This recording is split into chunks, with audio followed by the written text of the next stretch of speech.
Good day, I'm Lorraine Mendez and this is your JIS News for Tuesday, October 15. An additional $30 million will be spent to rehabilitate roads in St. Ann.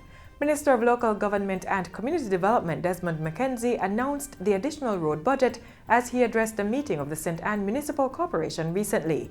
$30 million can give you 6 good roads with sidewalks and drains, and that is the intention of the program. The money is to be disbursed based on recommendations from the technical team within the local government ministry. In the meantime, Mr. McKenzie says his ministry will be reviewing the road networks across the island that fall under the jurisdiction of local government. There is over 25,000 kilometers of road network in the country that falls under the control of local government. Some of the roads that are listed really do exist again. So we are presently reviewing the list of roads across the country. And once we have done that, we'll be in a much better position to look at the real needs of our roads. Agriculture Minister Audley Shaw has ordered the full resumption of activities under the Frosty Pod Rot Management Project. Frosty Pod Rot is a fungal disease that affects the cocoa plant. It can cause serious damage to the cocoa industry, reducing crop yield by up to 80% per year.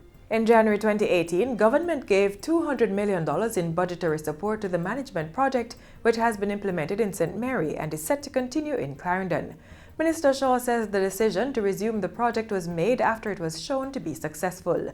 During a recent press conference at his ministry's Hope Gardens office, he said there was an 87% increase in the production yield of cocoa and a further projected increase of 50% for the fall crop in the areas where the management project took place. I'm assuring the country today that Jamaica is on the right track in managing this disease.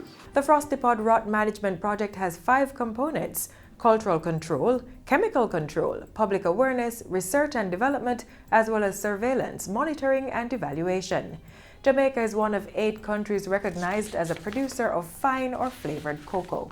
Meanwhile, the Agriculture Ministry is establishing a national task force to continuously monitor its program for preventing the tropical race 4 disease entering the island and doing damage to the country's banana and plantain industry. The tropical race TR4 is not present in Jamaica, but Minister Audley Shaw says stakeholders must remain vigilant. This is a deadly disease with the capacity to destroy our entire industry.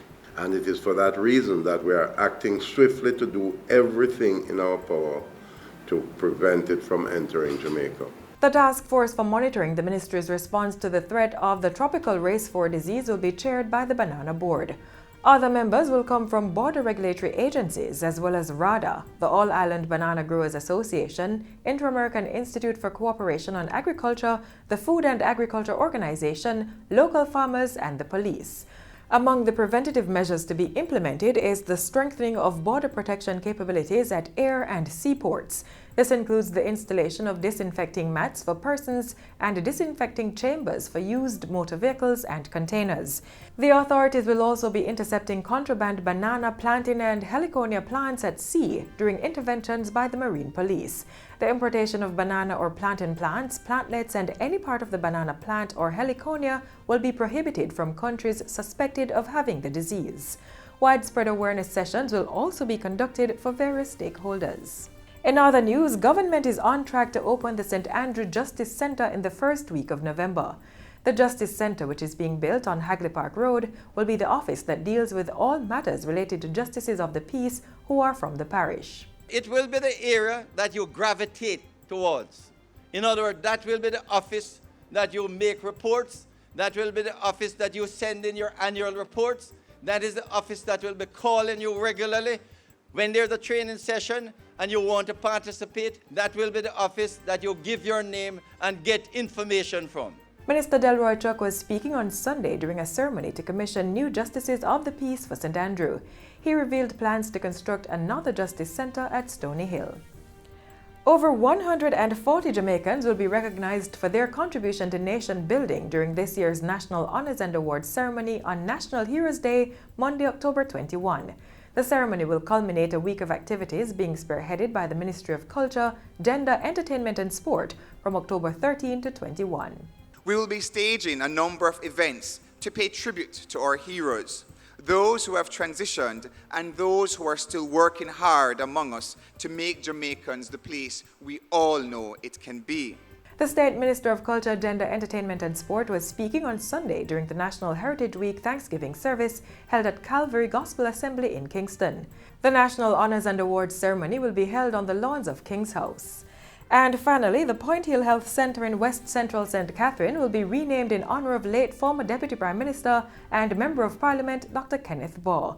Minister with Oversight for Education, Youth and Information, Carl Samuda, made the announcement during the last post-cabinet press briefing at Jamaica House. Dr. Baugh, as you know, made significant contributions to the Jamaica health sector as a surgeon at the Cornwall Regional Hospital at the tender age of, I think, about 36. As Minister of Health from 1980 to 1989, and I served with him for 6.5 of those years, and as opposition spokesman on health. In March, the health centre was temporarily relocated to the premises of the Point Hill Community Centre. That was to facilitate the construction of a Type 3 health centre at an estimated cost of $29 million, financed by the National Health Fund.